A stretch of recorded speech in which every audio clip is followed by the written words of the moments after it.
네, 화요일 묵상의 시간입니다. 정말 주님 한 분만으로 만족한 삶을 살아가고 있는가? 정말 주님 한 분만으로 만족한 삶을 살아가고 있는가? 자, 이런 제목으로 또 오늘 묵상 함께 나누겠습니다. 자, 처음 교회가 탄생하고 성장해 가면서 바울에 의해 개척된 각 교회에서 여러 가지 문제들이 드러나기 시작했는데 이미 여러 가지 문제가 발생해서 살피고 있는 이 고린도 지역이나 또한 더불어서 문제가 발생한 이 갈라디아 지역 교회들의 문제들이 지금 여러 가지 형태로 드러나고 있지만 그런 다양한 문제들을 잘 보면 그 뿌리는 지금 어떤 가치를 따라 살아가고 있느냐. 이게 삶의 기준의 문제고 또 하나는 구원의 길, 그러니까 하나님의 자녀가 되는 길은 오직 하나, 예수를 믿느냐 아니냐 여기에 있다라는 그런 문제였었죠. 그래서 갈라디아 지역 교회들의 문제는 두 번째에 해당이 되는데 그 문제들은 예루살렘 교회에서 왔다고 하는 그 유대 기독교인들이 이 사람들이 이미 1차 전도 여행 후에 예루살렘 공회를 통해서 이방인들에게 뭐 할례나 제사나 절기와 같은 예수님이 오심으로 완성된 것들을 유대적 전통이라는 이유로 강요하지 않는 것으로 그렇게 예수님의 제자 사도들과 성도로서 살아가야 될 가치를 정리했음에도 불구하고 그것을 결정했던 그 예루살렘에서 왔다는 유대 기독교인들이 유대교가 아닙니다. 유대 기독교인들이 갈라디아 지역 교인들에게 온전한 구원을 위해서는 예수를 믿는 믿음 외에 할례를 행하고 율법적 전통을 지켜야 된다라고 가르치면서 이제 문제가 발생을 한 겁니다. 아마도 바르게 예수님을 믿게 된다면 당연히 우리도 은혜 받을 때 말씀대로 막 살려고 애쓰잖아요. 그것처럼 바른 믿음을 가지게 되면 보다도 하나님의 말씀, 그 시대는 율법이겠죠. 율법의 진정한 뜻을 따라 살려고 했을 겁니다. 그러니까 예수를 믿고 바르게 율법을 지켜가는 거, 이건 정상적인 거라는 거예요. 그런데 구원을 얻기 위해 율법을 지켜야 된다는 거, 그것과 구원의 백성이 되었기에 하나님의 백성답게 살아가는 방법으로서 율법을 따라가는 거, 이건 완전히 다른 거죠. 그런데 유대로부터 온 사람들이 예수를 믿는 믿음 외에도 할례와 율법을 지키고 절기를 지켜야 온전한 구원에 이른다, 이런 식으로 주장을 했던 거예요. 그래서 유대인이 아닌 이방 기독교인들은 사실 그런 구원의 방법이나 역사적 내용을 잘 모르니까 거기에다가 그 당시 기독교회의 그 중심적인 어떤 역할이라고 한다면 예루살렘 교회였을 건데 예루살렘 그 교회에서 왔다는 사람들이 가르친다라고 할 때 거기다들 뭐라고 말할 거예요. 정통이 와서 가르치고 있는데. 그래도 당연히 일단 자기들은 복음을 전해준 바울에게 배운 게 있으니까 그런 바울의 가르침을 얘기했겠죠? 그러니까 예수가 그리스도시다라는 사실을 믿고 예수님의 오심으로 완성된 율법적인 것들을 그렇게 행해가는 게 아니고 예수님의 오심으로 완성된 것은 이제 하나님의 의도를 알고 하나님이 그 나라 백성들에게 주셨던 그 말씀의 그 때를 따라 살아가며 재림의 주를 기다리면 된다라고 그렇게 배웠다라고 했을 때인데 그때 사람들이 이 바울은 예수님의 제자인 정통 사도도 아니다. 심지어 7질서에도 뽑히지 않았고 오히려 이 사람은 교회를 핍박하던 사람이었어 라고 하면서 이 바울이 가르쳤던 것을 넘어서 바울 자체를 막 불신하게 해서 잘못된 사람인 것처럼 매도를 하는 일이 벌어진 거죠. 자, 그래서 일부 교회나 성도들이 유대로부터 온 사람들의 말대로 이제 따라가게 되죠. 할례를 받고 유대인들처럼 율법을 지켜서 구원에 이를 수 있다. 예수를 믿는 것 외에도 이렇게 이제 믿는 일들이 생긴 것으로 보입니다. 자, 그래서 바울이 그 소식을 듣고는 아주 굉장히 이제 격한 감정이 되죠. 그래서 갈라디아 사람들에게 너희가 지금 잘못하고 있다, 이걸 편지를 쓰게 된 겁니다. 근데 갈라디아서를 읽어보면 그래서 내용이 막 저주받을 거다, 참 어리석다, 용두사미가 되려고 그러냐, 이런 식으로 아주 격하고 강한 어조도 이렇게 표현하는 게 많이 나와요. 그러니까 바울의 굉장히 격한 표현들이 많이 나오는 그 이유들을 생각해 보면 사실 복음을 통해서 예수님의 그리스도 되심을 바르게 알게 되면 율법이 더 이상 구원의 어떤 방법이 아니라는 거, 또 하나님의 자녀된 구별된 백성, 거룩한 백성의 삶의 가이드일 뿐이다라는 걸 알 수 있는데 문제가 됐던 거는 이들이 할례나 율법 준수가 구원의 한 방법이다라고 이제 믿게 함으로 결국 복음의 기초가 흔들리는 거죠. 그래서 예수님의 십자가 죽음도 부활과 승천도 의미 없게 만드는 것이었기 때문에 이렇게 격앙될 수밖에 없었습니다. 거기에다가 율법 준수가 구원의 길이라고 말하는 사람들이 이 사도 바울의 신변까지 흔들어가지고 결국 바울이 전했던 진정한 복음까지 다 부정하게 하는 것이었기 때문에 그래서 이제 결국 복음의 기초가 그래서 이제 결국 바울이 진정한 복음까지 전한 복음까지 다 부정하게 되는 문제가 생김으로 말미암아 바울은 격하게 반응할 수밖에 없었던 겁니다. 자, 이런 갈라디아서가 적혀진 이 배경과 지금 이 바울의 이 편지를 적는 심정들, 시기와 목적에 대해서 이렇게 잘 염두에 두면서 본문을 살펴나가 보도록 하십시다. 자, 그래서 갈라디아서를 보면요, 첫 머리부터 아주 감정적인 지금 말씀드린 설명을 잘 듣고 1장 1절부터 읽어보면 그 어떤 느낌이 올 거예요. 사람들에서 난 것도 아니고 사람으로 말미암은 것도 아니고 오직 예수 그리스도와 그를 죽은 자 가운데 살리신 하나님으로 말미암아 사도된 나 바울은 이렇게 얘기를 하는 거죠. 그러니까 편지를 시작하자마자 자신의 사도성에 대한 이 분명한 확신을 강한 어조로 얘기를 하는 거예요. 자기가 지금 복음 전하는 사도의 권위는 사람들이나 제자들이나 어떤 조직에 의해 인정받은 게 아니고 바로 하나님께서 나에게 직접 주셨던 사명이다라고 말하는 거죠. 아마 예수님의 제자 사도들이 이런 바울과 함께 열심히 다니면서 이런 막 복음을 전했다면 이것처럼 뭐 사도성에 대한 도전을 받거나 이런 건 없었을 텐데 사도 바울은 뭐 예수님의 12제자도 아니었고 또 그들과 함께 하지도 않았고 자기가 또 이방인들을 향한 어떤 그 이 선교자, 이 전도자로서 부름받았다라는 그 사명으로 거의 혼자 다녔잖아요. 또 그 주변에 몇몇 동역자가 있었지만. 그래서 전도하는 곳곳에서 그래서 종종 이 사도권의 권위를 무시당하는 그런 일들이 계속 있었던 겁니다. 자, 그래서 사도 바울이 스스로 고백하듯이 예루살렘의 11명의 사도로부터 임명을 받고 권위를 받은 것이 아니라 바울은 예수님께서 직접 부르신 그 부름을 받았기 때문에 나는 이런 길을 걷는다. 나도 그런 사도로서 나아간다. 그래서 바울의 이런 변증이 서신서 곳곳에 나오곤 합니다. 고린도전서에 해당되는 편지를 보낼 때도 이런 사도권의 문제가 하나 있었었죠. 그래서 고린도 교회를 향해서는 뭐라고 그랬습니까? 내가 예수님의 12제자는 아니었어도 너희는 이 복음을 나를 통해 들은 거 아니냐. 그러니까 너희들이 나의 사도됨을 너희는 부인할 수 없다. 이렇게 얘기할 정도였죠. 자, 오늘날도 예수님께로부터 받은 분명한 소명보다 이 신학교를 졸업한 어떤 졸업장, 또 어느 교단에 속한 목사냐 하는 것이 그 사람의 권위가 되고, 이제 그렇지 않은 평신도들의 있던 바른 사역, 좀 말씀대로 바르게 서고자 하는 그 사역들은 자칫 이단으로 몰리는 경우도 많이 있습니다. 물론 신학을 바르게 배우는 건 정말 중요한 거예요. 그렇지 않는 경우 자칫 성경을 자기 마음대로 해석하다가 이단에 빠질 가능성이 훨씬 많은 건 맞습니다. 그러나 우리가 지금 사도행전의 역사를 통해 보듯이 뭐 그 당시에는 뭐 신학교가 있었던 것도 아니고 그 서로가 경험했던 것들이 어떤 기록이 되어 있는 것도 아니고 이런 상황이었는데 그때 이제 부르심을 받은 사람들이 있었잖아요. 그래서 혹시나 오늘 이 시대도 진정한 부르심을 받은 사람들조차 그 부르신 사역의 현장에 서지 못하게 하는 우리 어떤 이 고정관념 때문에 그런 일이 있지 않은가는 우리가 잘 분별해야 하는 그런 분별력을 가져야 되는 거 잊지 마십시다. 자, 지금 우리 시대 교회들 속에서 사실적으로 문제를 일으킨 사람들이 누굽니까? 세습에, 성 문제, 돈 문제 이런 거 일으킨 사람들이 다 누구예요? 이단 집단도 아니라 정상교회에서 다 정통교단이다. 뭐 미국과 독일의 뭐 유수한 신학교를 나왔다고 하는 그런 목사들이에요. 그래서 우리는 이 말씀의 가치로 바르게 분별하는 신중함을 꼭 가져야 됩니다.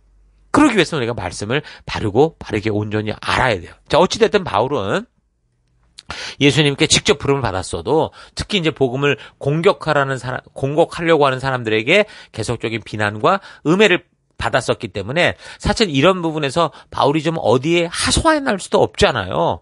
다만 예수님께서 부르신 그 부분에 대한 확고한 자신의 믿음과 성경과 역사를 통해 성경을 통해 확인된 이 사실을 가지고 하나님의 진정한 뜻을 전하는 그러니까 예수님이 직접 택하신 사도로서 자신의 정체성을 분명하게 밝히면서 이 사역을 묵묵히 해나갈 수밖에 없었던 거예요. 그래서 자신의 정체성에 대해 가장 먼저 확고하게 이렇게 단언을 하는 거죠. 1장 2절. 함께 있는 모든 형제와 더불어 갈라디아 여러 교회들에게. 자, 그러니까 이 문제가 지금 보니까 갈라디아 어느 한 지역, 한 교회에서만 발생된 게 아니라 갈라디아 지역에 아주 광범위하게 예수를 믿는 믿음으로는 부족하고 할례를 받아야 한다고 하는 잘못된 율법주의가 퍼지고 있었고, 그래서 사도 바울의 사도성을 부인하는 일들이 이제 자꾸 커져갔던 것을 알 수 있습니다. 그래서 1장 6절, 그리스도의 은혜로 너희를 부르신 이를 이같이 속히 떠나 다른 복음을 따르는 것을 내가 이상하게 여기노라. 그러니까 이같이 속히 복음을 떠났다라는 것이 이상히 여길 정도다. 이렇게 말하는 걸 볼 때, 그래서 이 갈라디아서의 어떤 저작 시기가 언제냐를 우리가 유추했던 거죠. 사도 바울이 이런 얘기를 갈라디아 교회들에게 한 지 얼마 되지 않았다라는 것을 충분히 유추할 수 있기 때문에요. 그래서 1차 전도 여행 후에 할례와 율법에 대해 큰 예루살렘 공의회를 거쳐서 이방인으로 기독교인이 될 때 유대교와 같이 그런 율법적 전통에 얽매일 필요가 없다라고 분명히 확증이 됐었었고, 아마도 이런 소식을 바울이 분명히 그 주인공으로 있었기 때문에 2차 전도 여정의 여행에서나 또 3차 전도 과정에서나 아마 갈라디아 지역에 분명히 계속 반복적으로 말했을 거라고 봅니다.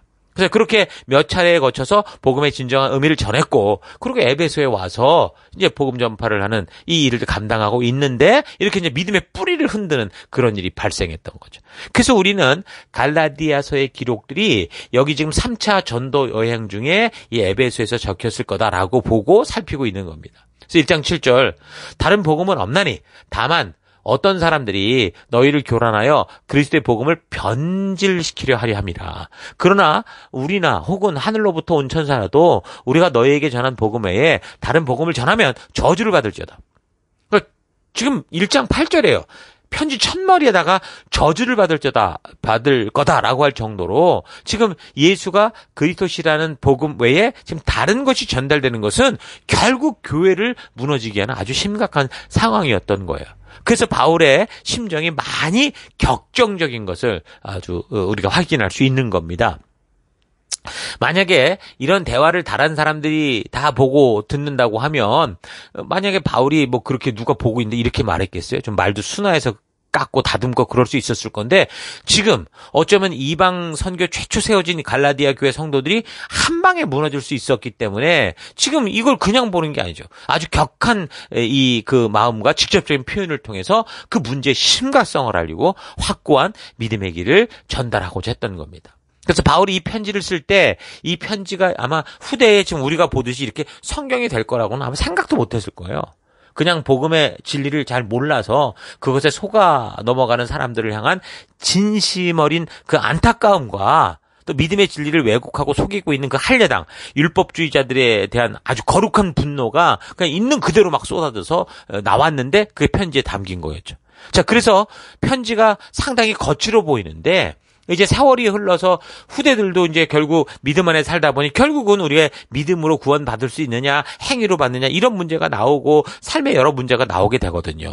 자, 그러니까 같은 문제들이 계속 반복해서 발생하게 되면서, 그럼 이걸 어떤 길을 따라가야 하냐고 할 때, 그때 이제 사도들의 그런 기록들, 그런 어떤 그들이 가르쳐준 그런 교훈들이 굉장히 중요했던 거죠. 그래서 바울이 바로 이런 문제 때문에 적었던 이 편지들이 굉장히 중요한 자료가 돼요. 이제는 우리에게 성경으로 전달된 겁니다. 그러니까 평소에는 몰랐겠죠. 그런데 교회 안에 분쟁과 논쟁이 일어났을 때 사도들이 이런 문제를 어떻게 지도했는가라는 걸 아는 건 굉장히 중요한 요소였죠. 그래서 사도들이 쓴 문서는 1차적으로 어떤 중요한 가치가 있었고 권위 있는 문서가 되었던 거예요. 심지어 사도들이 살아있을 때는 야, 내가 예수님께 이렇게 들었어 라고 말하면 모든 게 정리가 됐는데, 이제 사도들도 죽어가고 점점점 그 지역이 멀어져서 만약에 빨리 해결이 안 된 이럴 때는 이제 문제가 됐던 겁니다.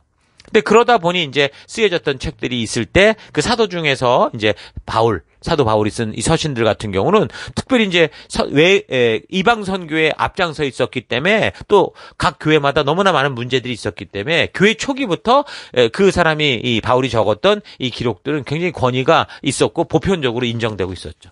그러니까 성경의 놀라운 점이 저는 이거라고 생각합니다. 누군가가 하나의 종교를 만들어야지라고 꿈꾸며 이렇게 만든 게 아니고, 일부러 의도하고 조작해서 계획적으로 적은 게 아니라 이 성경의 전체 기록 기간을 보면 1600년이라는 세월이 걸려요. 이런 세월 속에 언어도 다르고 문화도 다른 사람들이, 그것도 직업도 다르고 학력도 다 차이가 나는, 그것도 30명이 넘는 거의 40명의 사람들에 의해서 그들이 처한 어떤 상황과 환경 속에서도 하나님의 뜻대로 살고자 했던 하나님의 마음을 알고 그 가슴 터지는 마음들이 바로 하나님 성령, 진리의 성령 하나님의 통로가 되어 성경이 기록됐다라는 거. 그래서 지금 교회가 시작되고 정착되는 초기 갈라디아 이 성도들이 이 복음의 길을 떠나는 것에 대해서 사도 바울의 가슴 터지는 안타까움이 그대로 적혀지면서 바른 길을 제시하고 있는 이 갈라디아서가 이런 시대의 후에 성경이 된 겁니다. 그러니까 바울이 이런 편지를 적게 된 갈라디아서의 그런 목적을 생각해 볼 때 주님 한 분만으로 참된 믿음의 삶을 사는 게 성도의 삶이라는 것을 확인하게 되는데, 사람들은 주님 한 분만으로 만족하지 않고 그 시대 다신 문화의 풍토와 같이 뭔가 더 극적이고 다양한 방법들이 있어야 된다고 생각을 했고, 구원의 방법에 있어서도 뭔가 강력한 어떤 종교적인 어떤 신비한 방법이 있어야 된다고, 또는 자기를 고행하는 이런 것이 있어야 된다고 그렇게 생각하는 것 같아 보이죠. 믿음의 길을 너무 복잡하고 어렵게 만들어 가려고 하는데, 여러분, 우리가 성경을 볼 때마다 복잡해 보이는 건데 나중에 읽어보면 너무 단순하다는 걸 알게 돼요. 내가 그동안 살아왔던 가치와 그 태도들, 하나님을 모르고 살아왔던 거 다 버리는 거고, 이 시대 모든 사람들이 추구하는 문화와 가치와 태도, 그런 것들 따라가는 게 아니고 하나님께서 주신 하나님 나라의 법도와 규례와 명령에 담긴 이 하나님 나라 천국의 가치를 따라 살아가는 거예요. 그러니까 지금 우리가 살아가는 이 사회 문화 속에서도 하나님이 주신 그 핵심 가치와 법도들이 기본적인 지금 그 각 나라의 헌법의 중심을 이루고 있거든요. 그 삶의 방법들이 되어 있습니다. 그래서 우리 사회가 하나님을 모른다고는 해도 하나님이 창조하신 인간으로서 그 인간 존재의 가치를 따라 그렇게 살아가고 있기 때문에 이렇게 생존하고 축복 속에 온 인류가 교회를 다니지도 않는 것 같고 예수도 안 믿는 것 같은데도 지금까지 살아가고 있는 거예요. 자, 그래서 우리 모두가 이런 우리 온 인류가 추구하는 인간 존중, 또 자유와 평등, 정의와 공평의 법칙이 바로 하나님께로부터 왔다라는 걸 알고 함께 이 하나님 나라의 가치를 삶의 기준으로 삼고자 한다면 우리의 시대와 사회는 진정으로 하나님 나라로서의 복된 삶을 살아갈 수 있을 겁니다. 자, 그러므로 갈라디아 지역에서 생긴 이런 문제들을 잘 살펴보면서 우리는 오직 예수가 그리스도시요, 우리 주님이 되신다라는 사실을 잊지 마시고 오직 주의 말씀의 가치를 삶의 유일한 기준으로 삼고 살아갈 수 있는 진정한 믿음의 성도들 될 수 있기를 바랍니다. 자, 그래서 오늘 하루 나는 그렇게 하나님의 자녀가 된 이후 정말 오직 주님 한 분만으로 만족하고 오직 우리 주 예수님을 믿는 믿음 외에 다른 어떤 것도 진리의 길이 없다라는 이 사실을 믿고 살아가고 있는지, 또한 예수를 믿노라 하면서 정말 예수님을 믿기에 하나님 말씀대로 살고자 하는 그런 순종의 삶이 있는지 좀 차분히 되돌아봤으면 좋겠습니다. 우리가 하나님의 자녀가 된 것은 예수님만이 길이요 진리요 생명 되신 분이심을 믿기 때문이고, 이제 다른 그 어떤 것도 필요 없고 오직 말씀을 통해 주신 하나님 나라의 가치를 따라 살아간다는 거죠. 그런데 그렇게 예수를 믿노라 하면서부터 아이러니하게도 많은 사람들이 예수님 말고 다른 것을 더 요구하고 바라는 삶을 살아가는 경우가 많습니다. 갈라디아 지역의 문제들을 통해 우리는 우리의 믿음이 무엇에 대한 믿음이고 우리가 믿음의 백성이 된 의미가 무엇인지를 잘 분별하는 그 안목을 가져야 돼요. 갈라디아 지역에서의 문제를 정리하면 구원된 백성이 되기 위해 예수님 외에 다른 추가적인 것들이 필요하다고 하는 그런 가르침이었는데, 자, 그렇게 본다면 오늘 이 시대 우리 또한 예수님이 오직 한 분 구원의 길이라는 이 말은 해도 전혀 그런 말씀에 따른 순종의 삶을 살고 있지 않다고 한다면 이게 뭐가 다르겠습니까? 똑같은 이제 행동인 거죠. 그래서 갈라디아 지역에서 발생한 문제는 오히려 온전한 구원을 위해서 율법을 더 지켜보겠다고 하는 그 무지에서 발생한 것이기 때문에 오늘날처럼 그 하나님의 말씀 자체에 무지하면서 하나님을 이용하고자 하는 삶을 살아가는 것보다는 나은지 몰라요. 그러나 구원의 확신을 원한다고 해서 말씀이 전하는 예수가 그리스도시다라는 것을, 그런 믿음을 넘어서 자기 스스로의 확신을 위해서 말씀에 근거하지 않은 것을 더 원하고 바라는 것은 종교적 열심 있는 그런 이 교인이 된다라는 것은 참 위험한 신앙이 아닐 수 없습니다. 자, 말씀을 지키겠다는 열심이 너무 지나친 나머지 예수님으로 말미암아 성취된 것까지 과하게 지키려고 하는 행동이나 말씀이 뭔지도 모르고 그저 교회당만 왔다 갔다 하며 열심히 봉사하고 만족해하는 행동이나 모든 것이 결국 말씀을 바르게 알지 못하는 무지에서 발생되는 일이고, 그래서 이런 행동들에 대해 갈라디아 교회들을 향한 이 바울의 격한 감정들을 생각해 보면 이것은 참으로 심각한 일이 아닐 수 없다라는 거 잊지 마십시오. 자, 그래서 오늘도 성도로서 다른 어떤 것보다 바르게 말씀을 알아가는 것을 최고의 우선순위로 삼고 이 말씀을 통해 하나님의 진심을 깨달아 그의 뜻에 합당한 그런 삶을 살아가는 여러분과 제가 될 수 있기를 주의 이름으로 축원합니다. 오늘 하루도 힘내십시오. 잠시 기도하겠습니다. 하나님, 주님 한 분만으로 만족한 삶을 사는 것이 성도라는 사실에 대해 마음 깊이 깨닫지 못하고 여전히 세상의 가치를 더불어 즐기며 살아왔던 것 회개합니다. 세상의 핍박이 힘든 게 아니라 세상의 유혹에 감염되어 살아가므로 능히 감당할 수 있는 힘을 주셨음에도 나의 욕심대로 하고 싶은 마음에 성도에게 복되고 너무도 당연한 순종의 삶을 늘 힘들다고 어렵다고 하는 이런 변명과 핑계를 입에 달고 살아왔던 것 회개합니다. 오직 우리 주 예수 그리스도 한 분만으로 만족하며 살아가기 원합니다. 오직 주님의 말씀만이 나의 삶의 길이요 진리요 내가 살아가는 이유와 따라야 될 가치가 되는 그런 하루하루 살아가길 원합니다. 정말 하나님 주님 한 분만으로 만족한 그 믿음의 길 걷는 내가 되기를 원하고 결단하고 또 이 하루가 그런 하루가 될 것을 또 하나님께 감사드리며 예수님 이름으로 기도했습니다. 아멘.